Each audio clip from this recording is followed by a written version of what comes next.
The NBA season has officially come to an end, but it is the start of a big-time offseason for the Oklahoma City Thunder and Sam Presti. A lot of decisions to be made. Will they make trades? Will they get some free agents? Who knows? Obviously, the draft is coming up soon. But today we're going to be breaking down top trade targets for Oklahoma City and Sam Presti entering this offseason. Jack, let's break them all down. You're listening to the Bring the Thunder podcast, a podcast by fans for fans. Yes, you are indeed, ladies and gentlemen, and welcome back to the Bring the Thunder podcast. It's me and Jack today. We're going to be breaking down a bunch of trade targets that OKC could possibly go after this offseason, and probably within the next few weeks because the draft's coming up July 1st, I think, the second apron hits. So they got decisions to make, and they got to make them quick here.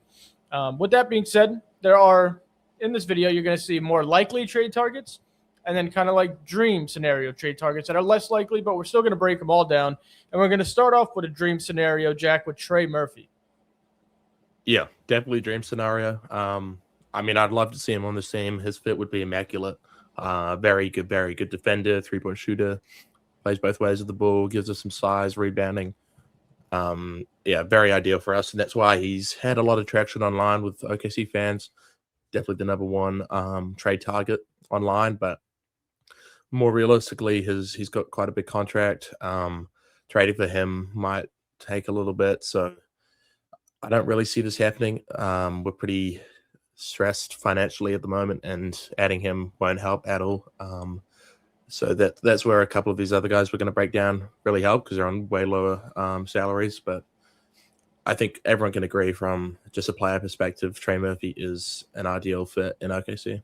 Yeah, I mean, for me, it's like if there's an opportunity and Sam Presti's smart enough, you got to at least try to make things work for this guy. I mean, he's averaged 21 and 22 points in consecutive seasons. He's a great three-point shooter, shot 38%. He's a good free throw shooter. He's tall, he's long, he's a big wing, and he has excellent defensive skills as well on that side of the ball. So, I mean, he can do everything for OKC. And again, like Jack said, it's a dream fit for OKC. Finances, it's not likely. But again, I'm just going to say it again. Like, if you're Sam Presti and you could find a way to make it work, maybe like a sign and trade with Lou Dort, Isaiah Joe, Topic, and a couple picks and see if the money works, not even this upcoming season, but for a few seasons, which, it's going to be tough to do. You got to go out and get this guy. You saw what kind of happened to the Spurs in the finals. Castle had a real hard time against the bigger wings. And OKC's lacking those bigger wings. That's why he was able to, play exceptionally well against OKC. So, again, it makes a lot of sense for me if you can make it happen. But, on a scale 1 to 10, how likely I think it's going to happen, probably like a 2 or a 3, to be honest, Jack. Yeah, I'd have to agree with that, but I would love it if it did happen. Absolutely. I guess we go on to the next name, Derrick Jones Jr., a veteran. I mean, we know what he's done to us back a couple of years back in the Mavs series, but yeah, I think he's a versatile wing, pretty good defense, can do a bit of everything, and would be a good cheap option off the bench that could really make an impact. I like Derrick Jones Jr. It's a good fit for OKC as well. Like you mentioned, he's had some great games in OKC or just against OKC. He could shoot. Again, he has size, he has length, good defense. And you mentioned he's a veteran that could come off the bench for cheap. That's pretty important for OKC as, you mentioned it, off screen. If OKC moves on from J-Dub, they have Kaysen and if OKC moves on from Lou Dort, then they kind of turn to J-Dub and say, you have to be the number one guy on defense against these wings like Tatum and Brown and whatnot. And Kaysen will guard the best guards, but you want to have some depth for J-Dub with the Derrick Jones Jr. because J-Dub's coming off a injury-plagued season. You don't want it to affect him on the offensive end as well. Like we know he's an All-NBA caliber defender, but I don't know how confident I am in putting him on the best guy every night. Yeah. And then the other bonus of Derrick Jones Jr., he's on the last year of his contract heading into next year. It'll be worth $10 million. If it doesn't work out, he just walks. And that's an ideal situation for OKC. wouldn't even need to trade him. Just let him walk, free up cap space, free up a spot for maybe the draft for a rookie. Yeah, and or if it does work out, you can re-sign him. Right, and I don't see why they can't just fleece the Clippers again in a quick trade. Nothing really to it.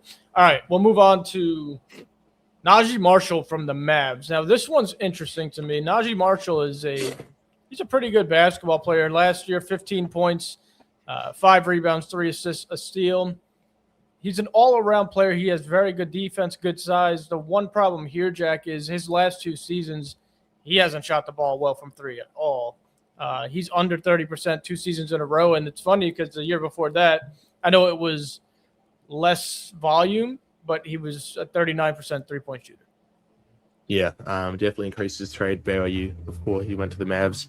Another pretty much identical situation to Derek Jones Jr. He's on the last year of his contract, $9.4 million next year. A very premium defender. But as you said, the shooting is not great. So you had to factor that in. But I guess it depends how you acquire these guys, because maybe we're looking to move up in the draft. I believe the Mavs have, is it 10 or? They have 9. They have 9, yeah. So that could be a target to move up. You could trade Joe and Wiggins, get one player back. And if the players like Najee Marshall, Derek Jones Jr., then you have them and the rookie bringing into next season. I don't mind that at all, but yeah, I guess it kind of depends on what you give for Najee Marshall, because he's not as valuable as some of these other guys. Yeah, the 2 things for Marshall that I would say, like, I would enjoy him coming to OKC is 1, the defense, and 2, he's a ball handler. He's point guard, really. And from what we've seen from Topic, well, we haven't seen much. We saw him play in the Summer League last year. Obviously, he's had injuries, unfortunate medicals, and then he had another procedure done, and he's probably going to miss Summer League this season, right? So I don't see any problem bringing in a Najee Marshall and letting him run the backup 1. I think he'd be fine at that role. But again, like you mentioned, the three-point shooting, OKC, the one thing they're lacking is the wings and the three-point shooting. So I'm not sure. Here's probably my favorite trade target of the whole offseason. And during the trade deadline, we talked about this guy, and I was kind of salivating like a moron over this guy, because I know we weren't going to go get him. But Saddiq Bey, I think Saddiq Bey is probably the best fit for OKC in the whole offseason. This dude was really good last year for New Orleans. 18 points a game, 6 rebounds, 3 assists, a steal, a 37% three-point shooter, and a big body. I mean, this is super ideal for me. And I believe Saddiq Bey's on, like, I'll get it up, but I believe he's like $6 to $8 million deal. 6.5 mil. There you go. And on the last year of his contract. So again, very similar to these guys. And I think that's why most of these guys are trade targets, or the rumors about them being on the trade block are about, because teams are trying to move off them before they go and try to get some value for them. And yeah, like you said, during the season, I'm sure all of you watching would have also seen our trade deadline predictions or wants, and Saddiq Bey was very high on our list. I mean, he does a bit of everything, and having that veteran experience off the bench would just be really killer. And I mean, he's a good scorer as well, and pretty good defender. And the main thing for me is the rebounding and the size, because you can play him at the power forward, slide Jade up down, and yeah, you're looking pretty good. But I think this would be a very ideal situation. And although the Pelicans don't have a pick this year, because they traded it away with the Hawks, but yeah, I'm sure you could acquire him easily enough, even if it's not moving up. Man, for me, this is the guy. Like, the contract's there, the scoring, the defense. You mentioned it, and it's super underrated.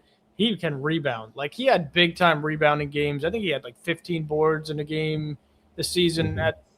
It just fits so perfectly in OKC. The three-point shooting, sounds a little crazy. I would do anything to get Saddiq Bey in OKC for this upcoming season. Like, I do it. We got to go get him. Like, it just makes too much sense.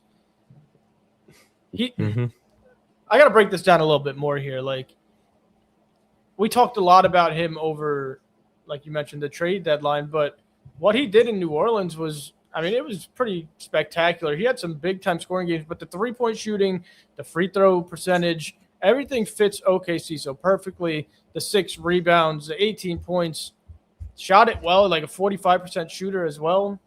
Not everyone could be Shai, right? But we got to go get this guy. This is the guy. This is Joe's guy that is if we leave this offseason without him, I'm going to be angry, even though that's not reasonable, but that's just the way my brain's at right now.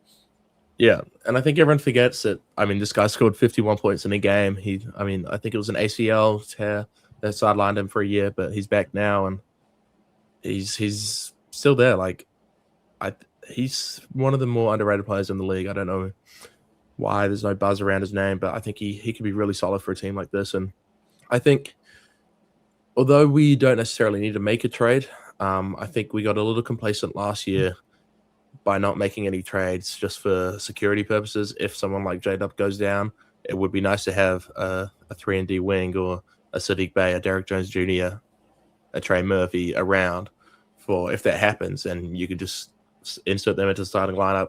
They get more shots, and then they'll make more. And we don't really feel the absence of Jalen Williams as much or AJ Mitchell. I think the problem was we were too injured last year and didn't have the backup plan for our wings because we're very guard heavy and undersized. So when J-Dub did go out, we didn't really have anyone similar to him. And I think that's where, as a championship roster, we could improve and just to be more secure and safe for next year. Yeah, and I think, anytime you could get a 6'8" guy who could come in and shoot the lights out from three, that would work out for OKC. Anyway, you got a guy that is more questionable. Seen a little bit of rumors to it, but you can finish it off with Daniel Gafford. Daniel Gafford, on the trade block for the Dallas Mavericks.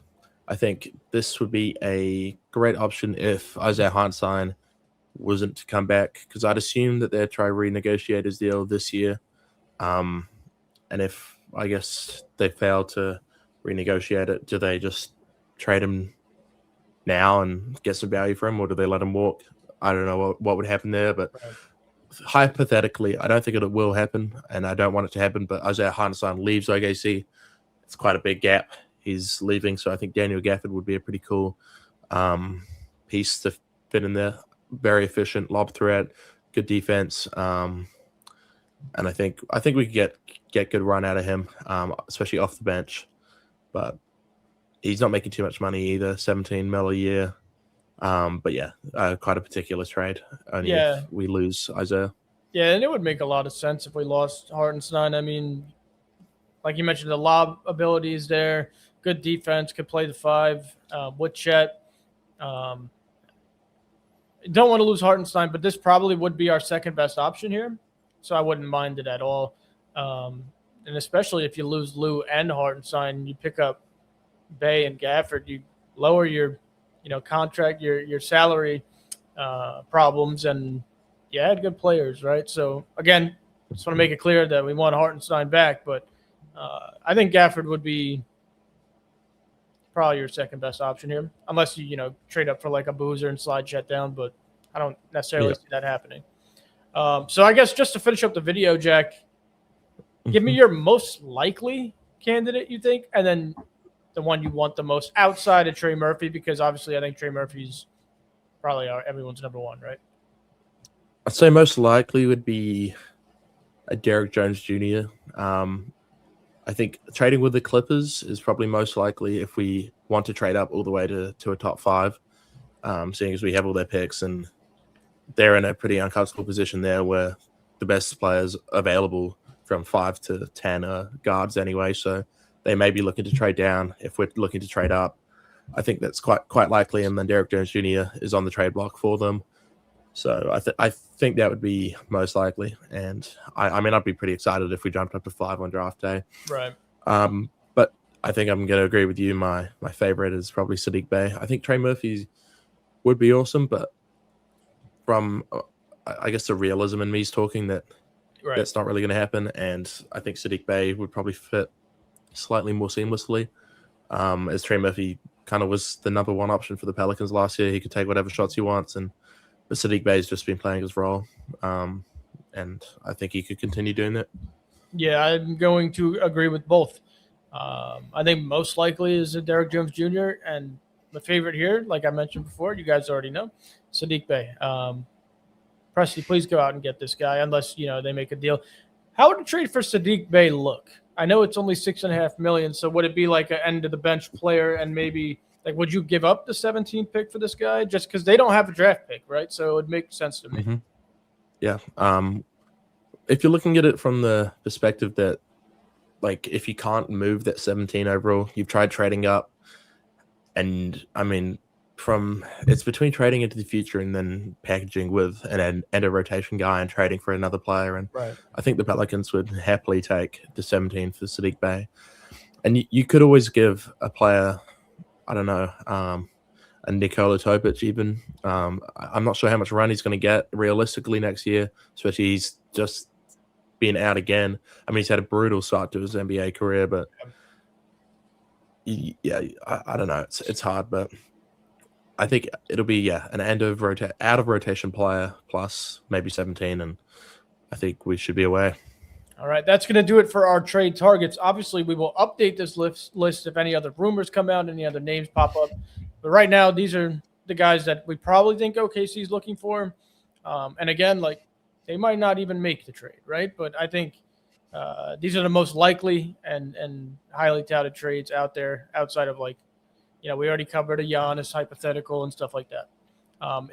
With that being said, if you guys did like this video, like the video, it's free to do. Subscribe to the channel, turn post notifications on because the Bring the Thunder podcast goes live all 82 games all season long, plus playoffs after game.